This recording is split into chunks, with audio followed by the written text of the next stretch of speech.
오늘 아침 하나님께서 저희들에게 주시는 말씀입니다. 우리 구약 성경 216면 우리 민수기 13장 25절에서 33절까지의 말씀입니다.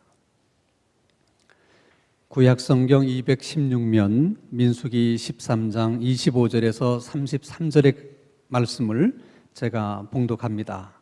하나님의 말씀을 경청하시기 바랍니다. 40일 동안 땅을 정탐하기를 마치고 돌아와 바란 광야 가데스에 이르러 모세와 아론과 이스라엘 자손의 온 회중에게 나와 그들에게 보고하고 그 땅의 과일을 보이고 모세에게 말하여 이르되 당신이 우리를 보낸 땅에 간즉 과연 그 땅에 젖과 꿀이 흐르는데 이것은 그 땅의 과일이니이다. 그러나 그 땅 거주민은 강하고 성읍은 견고하고 심히 클 뿐 아니라 거기서 아낙 자손을 보았으며 아멜렉인은 남방 땅에 거주하고 헷인과 여부스인과 아모리인은 산지에 거주하고 가나안인은 해변과 요단가에 거주하더이다. 갈렙이 모세 앞에서 백성을 조용하게 하고 이르되 우리가 곧 올라가서 그 땅을 취하자 능히 이기리라 하나 그와 함께 올라갔던 사람들은 이르되 우리는 능히 올라가서 그 백성을 치지 못하리라.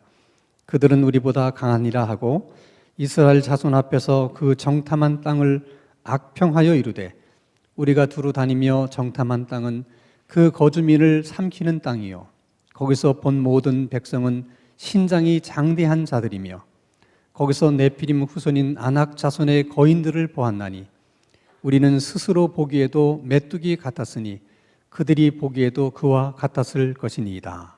아멘. 우리들이 잘 아는 것처럼 출애굽한 이스라엘 백성들이 애굽을 떠난 지 석 달 만에 시내산에 도착하게 됩니다.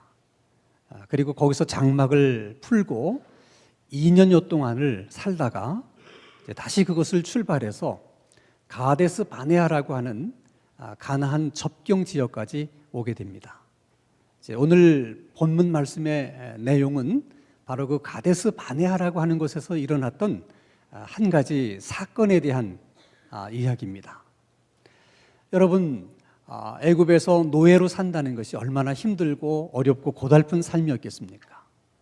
애굽에서의 노예 생활도 힘들었지만은 광야에서 2년 동안 사는 광야의 삶도 생각처럼 말처럼 쉽거나 수월한 삶이 아니었습니다. 그런데 그 모든 이제 고생을 이제 끝낼 수 있는 아주 절호의 기회가 이스라엘 백성들에게 찾아온 것입니다. 이제 눈앞에 보이는 저 가나안 땅만 들어가면 더 이상 노예로 살지 않아도 됩니다. 이제는 더 이상 광야 이곳저곳을 옮겨 다니면서 살 필요도 없습니다. 그러니 여러분 생각만 해도 정말 가슴이 뛰는 일이고 기분 좋은 일이고 신나는 일입니다. 문제는 그들이 가나안 땅에 들어가지를 못했다는 거예요. 그게 이해가 안 되는 거잖아요. 아니 그들이 왜 애굽을 떠난 것입니까? 가나안 땅에 들어가려고. 그들이 왜 광야에서 2년 가까운 세월을 그렇게 힘들고 어려운 고생하는 삶을 살았습니까? 그 역시 가나안 땅에 들어가기 위해서입니다. 그런데 그런 그들이 가나안 땅에 들어가지 못하게 되었다고 하는 것이 이게 말이 되는 얘기입니까? 여러분 한번 생각해 보세요. 애굽의 바로 왕은 이스라엘 백성들을 놔주고 싶지 않았어요. 어떻게 하든 끝까지 붙잡아 두려고 했는데 그런 바로의 손을 뿌리치고 아주 당당하게 애굽으로부터 걸어 나온 사람들이 이스라엘 백성들입니다. 그들에게는 그런 힘이 있었어요. 홍해바다를 육지처럼 건널 수 있는 그런 능력도 이스라엘 백성들에게 있었습니다. 동물은 물론 나무 한 그루도 제대로 자랄 수 없는 그 황량한 광야에서 2년 가까운 세월을 아무 탈 없이 이스라엘 백성들은 살 수가 있었습니다. 그들에게는 그런 실력이 있었어요.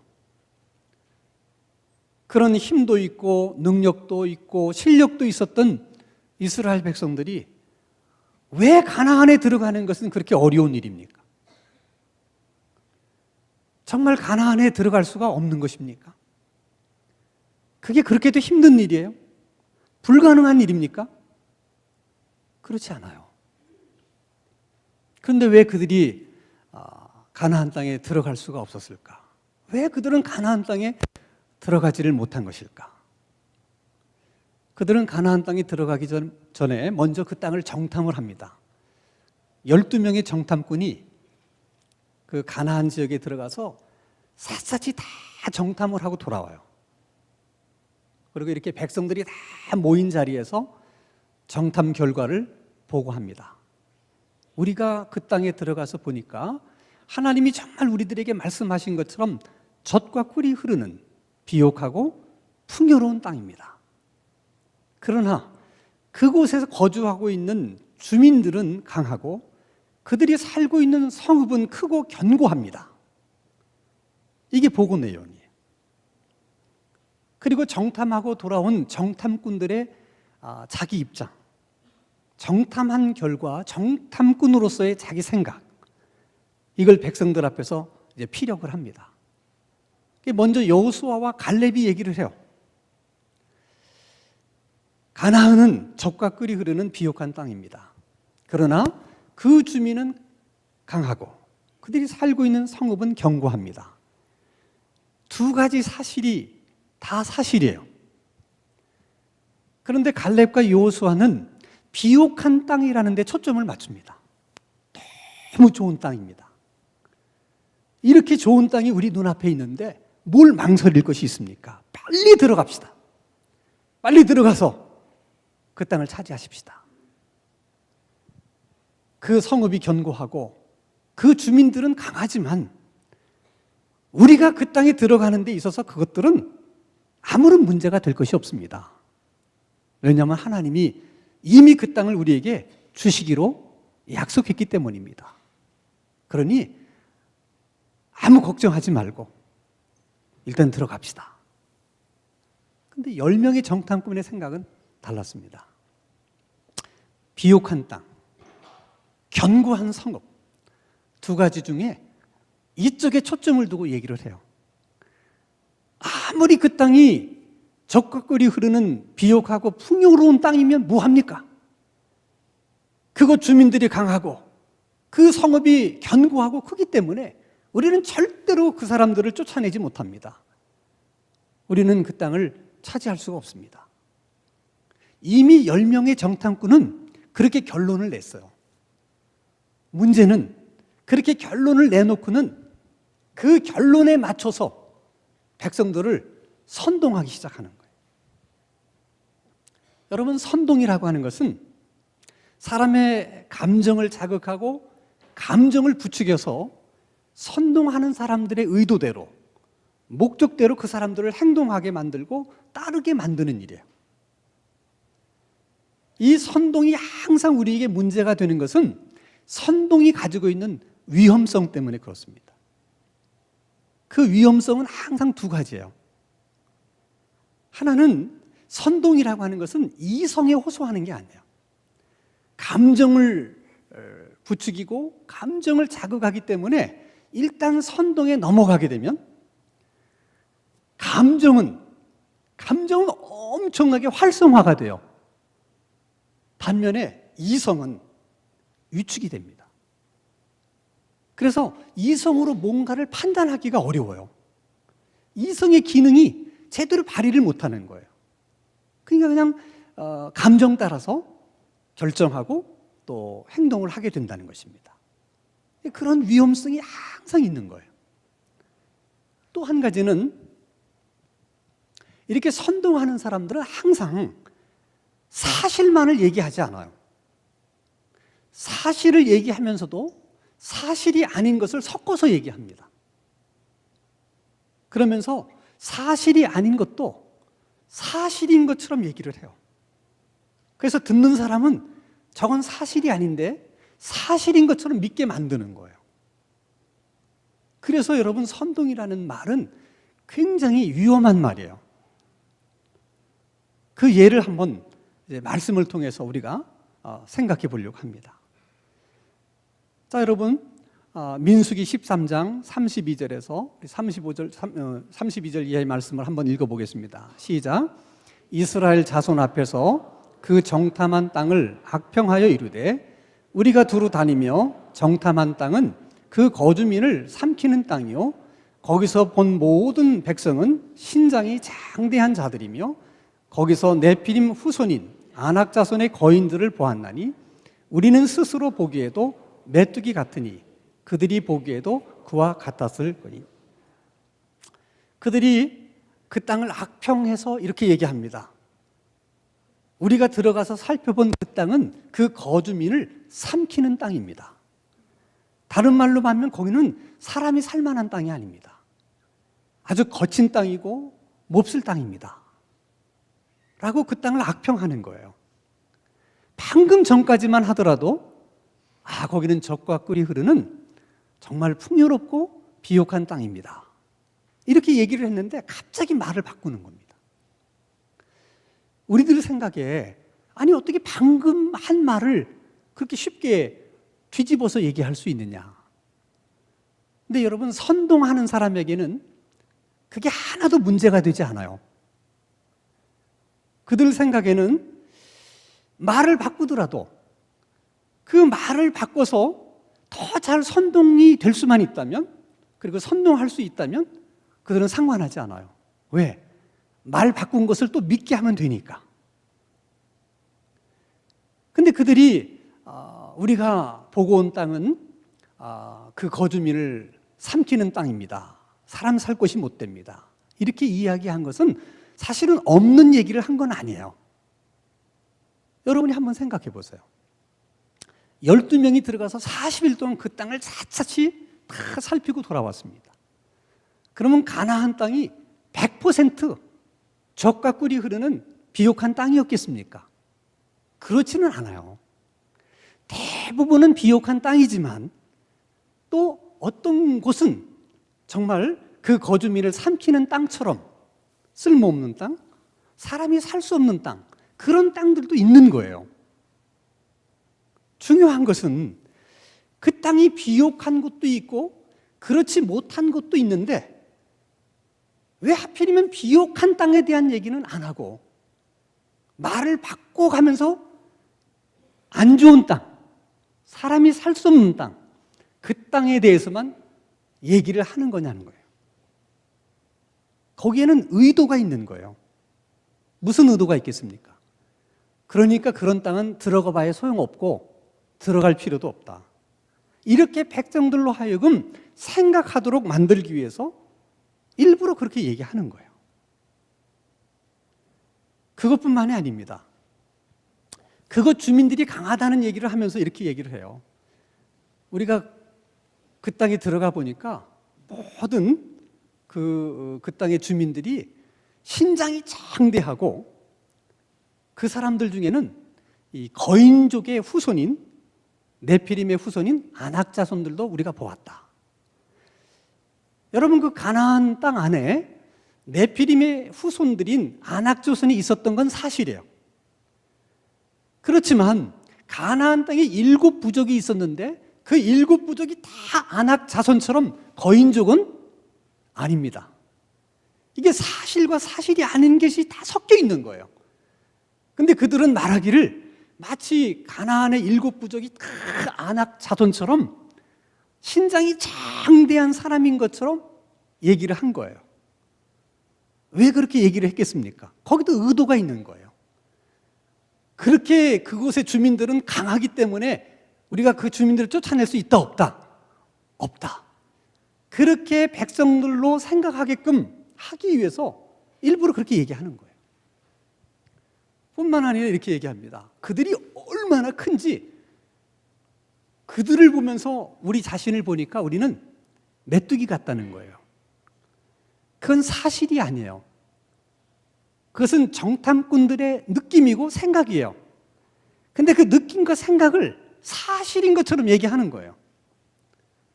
더 나아가서 우리도 우리 자신을 메뚜기처럼 생각하는데 그들이 우리를 볼 때도 우리를 메뚜기처럼 보았을 것이다. 그것도 사실이 아니에요. 그것도 정탐꾼들의 생각이에요. 근데 그것이 사실이 아니라는 것을 우리가 어떻게 알 수 있느냐? 먼 훗날 밝혀진 이야기입니다. 사실 그 가나안의 원주민들은 이스라엘 백성들이 그쪽으로 온다는 소문을 듣고 다 두려워했어요. 왜? 이스라엘의 신인 하나님이 애굽 땅에서 행한 기적들에 대한 얘기를 들었거든요. 그들이 어떻게 홍해 바다를 건넜는지, 광야를 지나면서 어떻게 아멜렉 족속을 진멸시켰는지를 다 들은 거예요. 그래서 사실 밝혀진 것은 오히려 그들이 메뚜기처럼 생각한 거예요. 근데 정탐꾼들이 그렇게 이야기를 하는 거예요. 백성들로 하여금 더 자신감이 없게 만들고 들어갈 수가 없구나 이렇게 생각하도록 그렇게 만드는 것입니다. 주민들만 그렇게 얘기하는 게 아니에요. 성읍에 대한 것도 이렇게 얘기합니다. 자, 신명기 1장 28절을 한번 같이 보겠습니다. 한번 읽습니다. 시작. 우리가 어디로 가랴? 우리의 형제들이 우리를 낙심하게 하여 말하기를 그 백성은 우리보다 장대하며 그 성읍들은 크고 성곽은 하늘에 닿았으며. 거기까지만 읽으면 돼요. 성곽이 어디에 닿아요? 하늘에 닿는다. 고고학자들이 그 가나안 지역을 이렇게 발굴을 해보니까 많은 성터의 흔적들이 있었어요. 그걸 기초로 해서 추정을 하기를 그 당시 이 성곽의 높이가 한 9m 정도 됐을 것이다 이렇게 추정을 했어요. 9m의 높이라고 하는 것은 아파트 3층의 높이입니다. 그 당시 사람들의 눈으로 보면 아파트 3층의 높이도 굉장히 높은 건물일 수 있습니다. 그러나 여러분, 아파트 3층이 아무리 높다고 하더라도 하늘에 닿을 정도는 아니잖아요. 근데 그 높이를 그들은 그렇게 과장한 거예요. 하늘에 닿을 만큼 높다. 그러니까 우리가 그 성을 빼앗을 수 있다, 없다? 없다. 그렇게 생각하도록 만드는 거예요. 그렇기 때문에 여러분, 선동하는 말이 얼마나 위험한지 몰라요. 그리고 그 위험은 현실로 나타납니다. 자, 민수기 14장 1절을 한번 같이 읽겠습니다. 시작. 온 회중이 소리를 높여 부르짖으며 백성이 밤새도록 통곡하였더라. 자, 여러분, 모든 백성들이 그 일로 인해서 밤새도록 통곡을 했다는 거예요. 이해가 되세요, 여러분? 어머니가 돌아가셨어요? 아니면 아버지가 돌아가셨어요? 어떻게 그 일로 밤새도록 통곡을 할 수 있을까? 더더군다나 이해가 안 되는 것은 온 회중이 그랬다는 거예요. 여러분, 모든 일에는 찬반이 있기 마련 아닙니까? 그러면 그 일을 두고도 찬성하는 사람이 있고 반대하는 사람이 있고 이렇게 생각하는 사람이 있고 저렇게 생각하는 사람이 있을 수밖에 없는 거예요. 그 비율이 5대 5든지 6대 4든지 아니면 아주 정말 크게 잡아서 9대 1 그렇게라도 돼야지. 60만 가운데 어떻게 모세, 갈렙, 여호수아 3명만 빼고 모든 백성들이 그렇게 밤새도록 부르짖으면서 통곡을 할 수 있는 겁니까? 그게 여러분 말이 된다고 생각하세요? 여러분, 선동하는 일에 일단 넘어가면 감정만 활성화가 되기 때문에 이성의 기능을 제대로 못한다고 그랬잖아요. 그러니까 다 판단을 잘못하는 거예요. 한번 보세요. 어떻게 그들이 판단을 잘못하는지를. 자, 민수기 우리 14장 2절 3절을 봅니다. 같이 읽습니다. 시작. 이스라엘 자손이 다 모세와 아론을 원망하며 온 회중이 그들에게 이르되 우리가 애굽 땅에서 죽었거나 이 광야에서 죽었으면 좋았을 것을 어찌하여 여호와가 우리를 그 땅으로 인도하여 칼에 쓰러지게 하려 하는가? 우리 처자가 사로잡히리니 애굽으로 돌아가는 것이 낫지 아니하리야. 그들이 하는 얘기예요. 차라리 우리가 애굽에서 죽었거나 광야에서 죽었더라면 더 좋았을 것을 어떻게 싸우다가 칼날에 죽게 만드느냐. 그러니까 싸우다가 죽고는 싶지 않다는 거예요. 근데 여러분, 조금만 머리가 있는 사람이라면 생각해 볼 수 있는 거 아니겠습니까? 여러분, 그런 상황에서 보통 사람들은 어떻게 생각해요?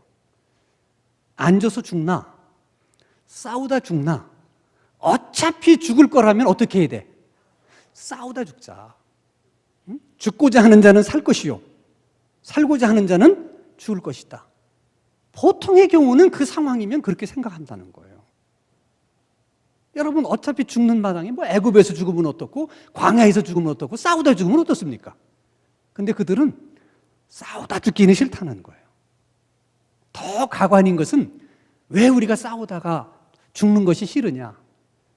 우리가 죽으면 우리 처자식이 다 그들에게 사로잡혀서 그들의 노예가 될까 봐 그게 두렵기 때문에 우리는 그렇게 죽고 싶지 않다는 거예요. 그럼 한번 생각해 보십시다. 이스라엘 백성들이 애굽에서는 어떻게 살았어요? 노예로 살았어요. 그들만 노예로 살았어요? 자식, 새끼, 처자식 다 노예로 살았습니다. 그렇게 몇 년을 살았습니까? 400년을 살았어요. 노예로서 뼈대가 있는 가문이에요. 이제 와서 무슨 얘기를 하는 거예요? 평생을 노예로 살던 사람인데 뭐가 두렵습니까? 싸우다가 죽고 처자식이 노예가 되면, 아니, 바로의 노예로 사는 거나 가나안 족속의 노예로 사는 거나 뭐가 다른 게 있습니까? 미처바의 본전 아니에요? 그러면 한번 싸우자. 차라리 우리 처자식을 위해서 용감하게 싸워보자. 그래야 되잖아요. 그러지 않아요. 더 가관인 것은 민수기 14장 4절입니다. 같이 읽습니다. 시작. 이에 서로 말하되 우리가 한 지휘관을 세우고 애굽으로 돌아가자. 다시 돌아가자는 거예요. 이게 현실적으로 가능한 얘기예요? 한 번만 생각해 보면 알 수 있는 일입니다. 아니, 지금 그들이 있는 곳에서 애굽까지가 무슨 이웃집 동네입니까? 뭐 하루면 갈 수 있는 길이에요? 아무리 빨리 가도 서너 달이 걸리는 길입니다. 나무도 한 그루 제대로 살기 어려운 그 황량한 광야에서 그들이 2년 동안 살아남을 수 있었던 것은 전적인 하나님의 은혜입니다.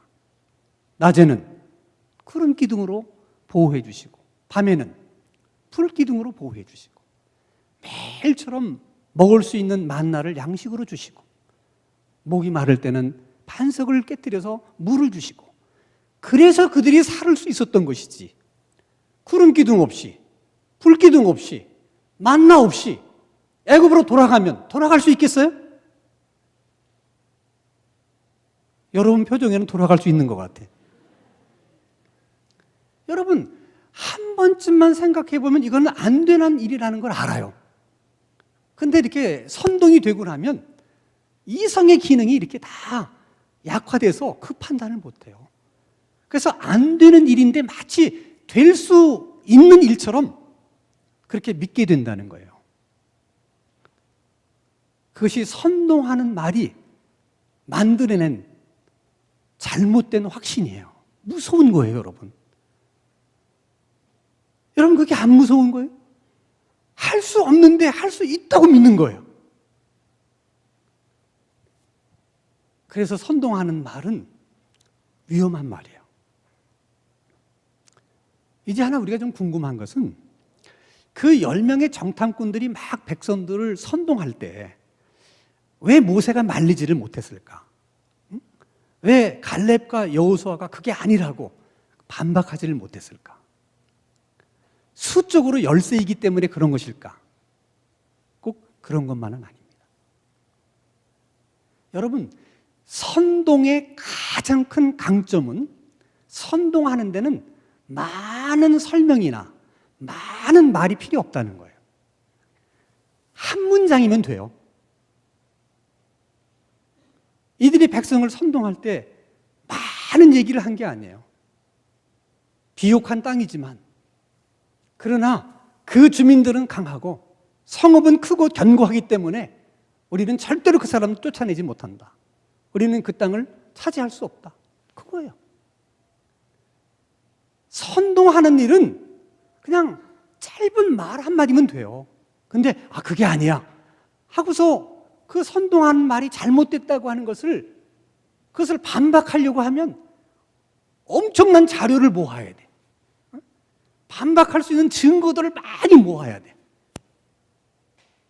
그리고 더 심각한 것은 반박할 자료를 어렵게 다 모아가지고 이제 반박을 하려고 하다 보니까 이미 선동이 다 돼버렸어. 아무 소용이 없는 거예요. 여러분, 성경에 보면 아합이라고 하는 그 왕 시절에 나봇이라는 사람이 그 왕의 별궁 옆에 조그마한 포도원을 갖고 있었습니다. 근데 아합 왕이 그 포도원을 탐내는 거예요. 저거 싹 밀어버리고 저기다 채소밭을 하면 참 좋겠다. 그래서 나봇을 찾아가서 그 포도원을 팔라고 얘기를 해요. 돈은 달라는 데 주겠다. 근데 거절하는 거예요. 그러면 내가 이 포도원보다 더 좋은 포도원을 대토로 주겠다. 싫다는 거예요. 왜 싫으냐? 그랬더니 땅은 하나님이 조상 대대로 우리에게 주신 것이기 때문에 그 하나님이 그걸 팔지 말라 그러셨기 때문에 내가 팔 수 없는 것입니다. 그런데도 아합이 그 욕심을 버리질 못해요. 그것 때문에 끙끙 앓으니까 그 아내 이세벨이 왜 그러느냐 얘기를 듣더니 뭘 그런 걸 가지고 고민하냐고. 내가 그 포도원을 당신에게 주겠다. 그리고서 그 포도원을 빼앗는데 어떤 방법으로 빼앗는가? 선동하는 것으로 빼. 열왕기상 21장 한번 같이 읽겠습니다. 시작. 아합의 이름으로 편지들을 쓰고 그 인을 치고 봉하여 그의 성읍에서 나봇과 함께 사는 장로와 귀족들에게 보내니 그 편지 사연에 이르기를 금식을 선포하고 나봇을 백성 가운데 높이 앉힌 후에 불량자 두 사람을 그의 앞에 마주 앉히고 그에게 대하여 증거하기를 내가 하나님과 왕을 저주하였다 하게 하고 곧 그를 끌고 나가서 돌로 쳐 죽이라 하였더라. 선동하는데 많은 말이 필요치 않아요. 나봇이 하나님을 저주했고 왕을 저주했다. 그 말뿐이에요. 하나님을 저주하고 왕을 저주했다. 그 한마디 말로 선동하는 거예요. 그 사람들이 끌고 나가서 돌로 쳐 죽였어요. 그러니까 하나님을 저주하고 왕을 저주하는 말은 돌로 쳐 죽일 만큼 심각한 문제거든요. 그러면 그런 일이 생겼다면 이성을 가진 사람들이라면 한 번쯤 생각해야 되잖아요. 나봇이 어떻게 하다가 하나님을 저주했고 왕을 저주했을까? 도대체 어떤 상황에서 그런 일이 일어난 것이냐? 한 번쯤 물어야 돼요? 안 물어야 돼요? 물어야 되잖아요. 근데 그렇게 선동하니까 백성들이 이런저런 생각 없이 너 나쁜 놈이다. 어떻게 하나님을 저주하고 왕을 저주할 수 있느냐? 데리고 나가서 돌로 쳐서 죽인 거예요. 반박할 기회도 주지 않고 죽여버린 거예요. 선동이라는 게 이렇게 무서운 거예요. 그러니까 이세벨은 아주 간단한 방법으로 포도원을 빼앗은 거예요. 이 선동이라고 하는 것이 이렇게 무섭다는 것을 우리가 알아야 돼요. 또 하나 궁금한 게 있어요. 그러면 그 10명의 정탐꾼들은 왜 백성들을 선동을 했을까? 그리고 왜 그 많은 백성들은 그 선동에 그렇게 쉽게 넘어가게 됐을까? 우리 신명기 1장 27절입니다. 같이 한번 읽겠습니다. 시작. 장막 중에서 원망하여 이르기를 여호와께서 우리를 미워하심으로 아모리 족속의 손에 넘겨 멸하시려고 우리를 애굽 땅에서 인도하여 내셨도다. 시작은 원망에서부터 시작된 거예요. 그래서 원망이 무서운 거죠. 그게 원망하지 말라고 그러는 거예요. 여러분, 원망이라고 하는 것은 피해의식에서 오는 거예요. 피해의식이라고 하는 것, 내가 하나님한테 이렇게 많은 일을 했는데 하나님은 내가 하나님을 위해서 일한 만큼 내게 보답해 주지 않았다 라고 생각하는 것이 피해의식입니다. 그러니까 피해의식은 철저하게 자기중심적이에요. 그리고 이기적이에요. 여러분, 이런 피해의식을 갖게 되면 사실을 다 왜곡하게 봅니다. 사실을 사실대로 보지를 못해요. 그걸 다 왜곡되게 봅니다. 왜? 자기중심적으로 보니까. 그래서 지금 이 상황을 이스라엘 백성들이 뭐라고 얘기하냐면 하나님이 우리를 미워해서 우리를 아모리 사람의 손에 다 죽게 하시려고 일부러 우리를 여기까지 데리고 왔다. 그게 사실입니까? 그게 말이 되는 얘기예요?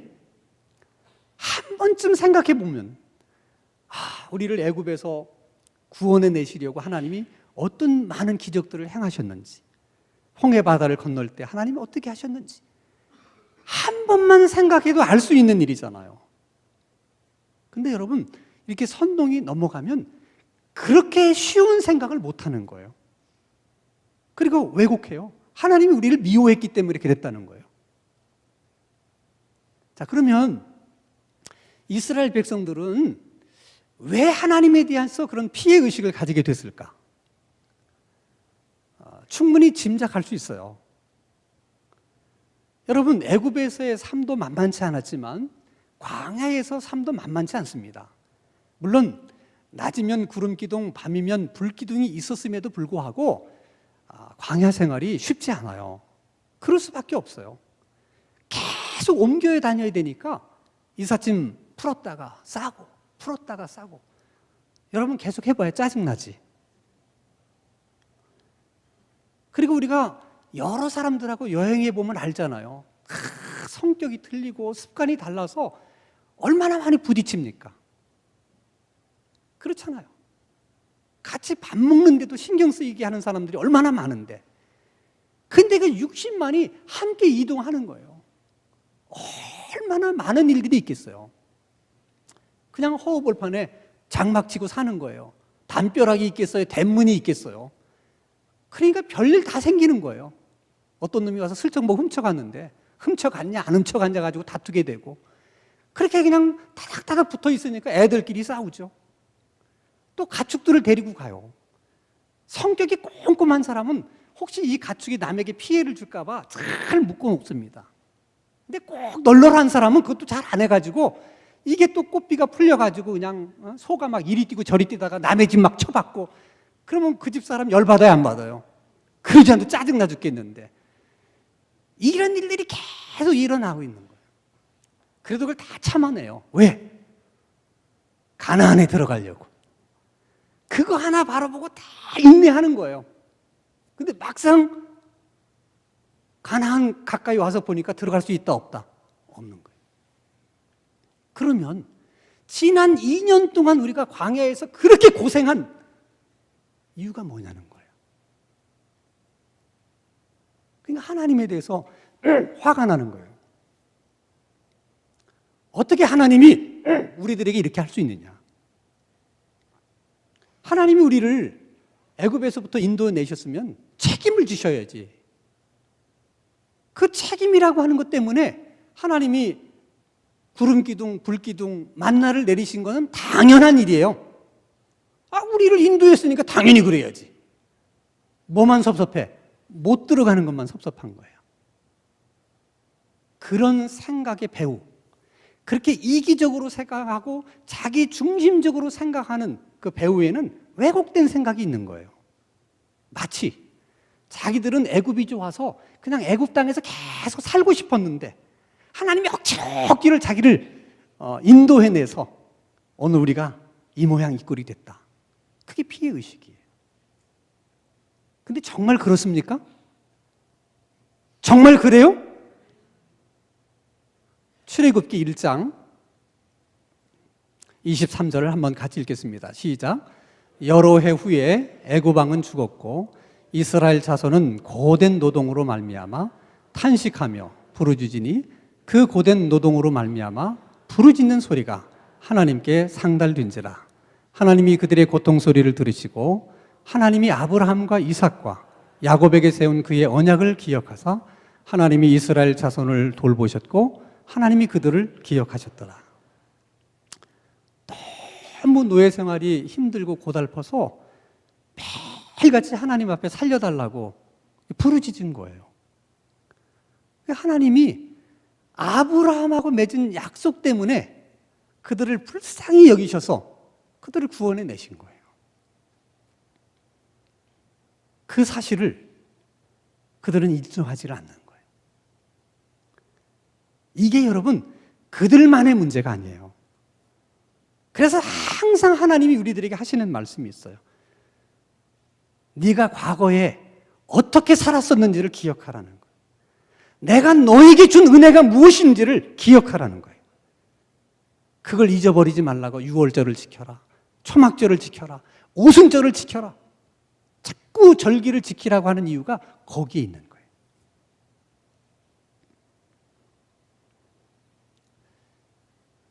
여러분,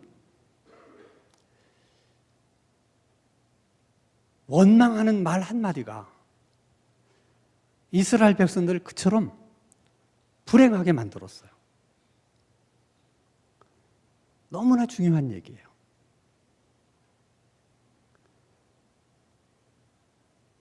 하나님이 잠언서에서 사람이 살고 죽는 것이 사람의 혀에 있다고 말씀하신 것처럼 가나안에 들어가고 못 들어가는 것도 어디에 달려 있다는 거예요? 혀에 달려 있다는 거예요. 왜 이스라엘 백성들이 그렇게 부정적으로 원망하는 말을 했을까? 1차적인 책임은 그들을 선동한 10명의 정탐꾼에게 있어요. 그래서 하나님이 그들을 제일 먼저 죽이십니다. 그러나 선동한 사람에게만 책임이 있는 게 아니에요. 넘어간 사람들에게도 책임이 있는 거예요. 그건 여러분 오늘도 마찬가지예요.